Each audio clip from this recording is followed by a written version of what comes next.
नमस्कार दोस्तों, स्वागत है आपका हिंदी नॉलेज शो में।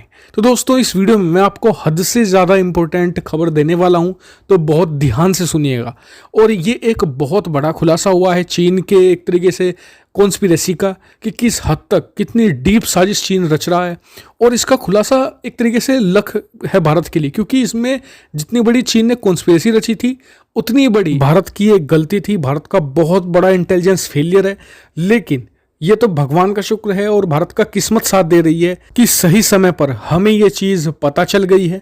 और मैं आपको सारी चीज़ें डिटेल से बताने वाला हूँ। बहुत ही ज़्यादा इंपॉर्टेंट वीडियो है, तो बिल्कुल ध्यान से देखिएगा, ज़्यादा लंबी ये वीडियो नहीं होने वाली। तो चलिए दोस्तों, वीडियो को अपनी हम शुरू कर लेते हैं। तो दोस्तों, आप लोगों को याद होगा, अब से 15 दिन पहले मैंने इंस्टाग्राम पर भी और ट्विटर पर भी आपको एक जानकारी दी थी। जानकारी यह थी कि भारत अपने जो MI-17 लड़ाकू हेलीकॉप्टर है ना, इन्हें अब अपग्रेड करने वाला है, इन्हें और ज़्यादा लीथल और ज़्यादा एडवांस बनाने वाला है। और भारत बहुत ही भारी संख्या में MI-17 इस्तेमाल करता है।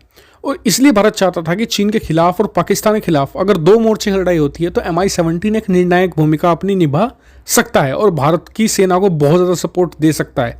तो यानी कि इसलिए भारत ने इसकी तैयारी जोर शोर से शुरू कर दी थी। इसका एक टेंडर भी निकाल दिया गया था और जो जो रिक्वायरमेंट थी, सेना ने हमें जो जो नई टेक्नोलॉजी चाहिए वो सब रिक्वायरमेंट दे दिया सरकार को। सरकार ने इसका टेंडर निकाला और टेंडर मिल गया यूक्रेन की कंपनी को। यूक्रेन की कंपनी थी मोटरसीज। हालांकि आपकी जानकारी के लिए बता दूं कि जो MI-17 हेलीकॉप्टर हैं, इन्हें रशिया बनाता है और रशिया की कंपनी का कॉन्ट्रैक्ट था यूक्रेन की कंपनी मोटरसीज के साथ में, यानी कि वो इसकी मेंटेनेंस कर सकती थी और इनकी बिड अच्छी थी तो इन्हें कॉन्ट्रैक्ट दे दिया गया है। लेकिन जो अब खुलासा हुआ है उसे सुनकर आप भी चौंक जाएंगे। खुलासा क्या हुआ है? खुलासा ये है कि जो ये कंपनी है मोटरसीज, दरअसल ये एक चीनी कंपनी थी। जी हाँ, और ये हद से ज़्यादा चीनी थी। मतलब कि एक कंपनी का मालिकाना हक होने के लिए आपको उसके 51% शेयर होने चाहिए, लेकिन चीन के जो नागरिक थे उनके नाम पर करीबन 80% शेयर इसके लिस्ट थे। जी हाँ, यानी कि चीनियों ने 80% शेयर इसके खरीद लिए थे। चीन के पास इसका मालिकाना हक था। और सबसे मजे की बात कि भारत को इसकी भनक तक नहीं थी। भारत ने बिना ये जाने ही इसका एक तरीके से कॉन्ट्रैक्ट हेलीकॉप्टर का इस मोटरसीज को दे दिया। और इसका खुलासा कैसे हुआ? दरअसल यूक्रेन ने एक कंप्लेन फाइल की है चीन के खिलाफ। इस कंप्लेन में कहा गया है कि चीन हमारी कंपनियों में, यानी यूक्रेनियन कंपनियों में गलत तरीके से, अवैध तरीके से एक तरीके से घुसपैठ कर रहा है, उन्हें खरीद रहा है। क्योंकि कोरोना का काल है तो जो कंपनी सस्ती हो चुकी हैं उन्हें खरीद रहा है।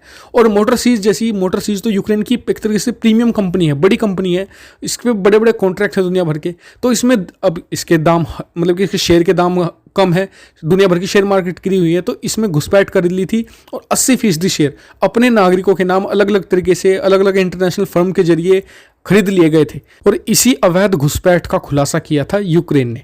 और इसका खुलासा एक तो यही था, एक और चीज़ मैं आपको बताता हूँ। दरअसल जो कंपनी थी, मैंने आपको शुरू में बताया था ना कि इसका कॉन्ट्रैक्ट था रशियन MI-17 बनाने वाली कंपनी से।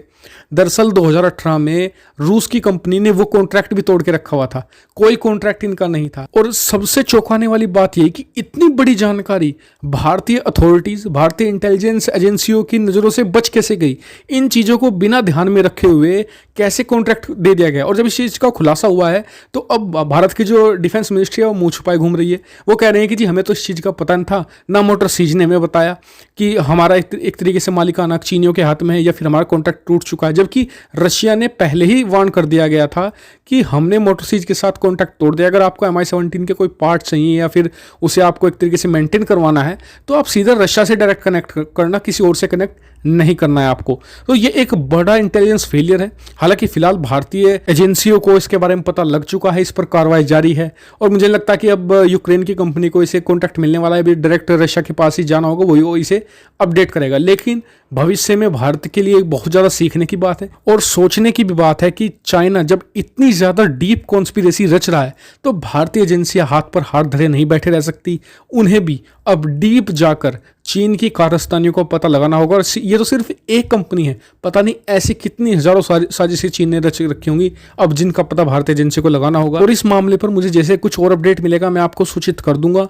आप वीडियो को शेयर कीजिएगा और चैनल को जरूर सब्सक्राइब कर लीजिएगा ऐसी बहुत सारी डिफेंस, फॉरेन पॉलिसी और फाइनेंस रिलेटेड वीडियो के लिए। Thank you for watching video.